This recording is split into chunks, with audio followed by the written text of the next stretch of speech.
Guys, তোমরা দেখতে পাচ্ছ আজকের ভিডিওটা হচ্ছে আমরা নারায়ণগঞ্জে গিয়েছিলাম আমার এক বন্ধুর বোনের বাসায়। রাস্তায় এত পরিমাণে জ্যাম ছিল কি আর বলবো। যেতে সময় লাগলো 1 ঘন্টা, কিন্তু আসার সময় লাগে প্রায় 4.5 ঘন্টা। রাত্রে বেড়ে যায় 4:30 আসতে আসতে।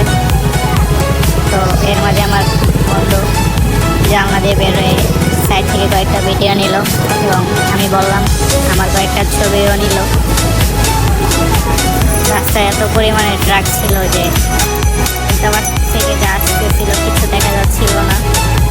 তো যার কারণে স্লো ড্রাইভ করতে হয় এবং আমরা মেঘনা ব্রিজ পার হয়ে যাই। আসার সময় যাওয়ার সময় প্রচুর ফাঁকা ছিল, কিন্তু আসার সময় এত পরিমাণে জ্যাম, আসতে দীর্ঘ সময় লেগে যায়। তো এর ভিতরে আমি আবার ড্রাইভিং সিটের পাশে বসে কিছু ভিডিও করতে থাকি আর আমার বন্ধু ড্রাইভ করে। অবশেষে মেঘনা ব্রিজ পার হচ্ছি, এরপরে দেখা যাচ্ছে অনেক জ্যাম।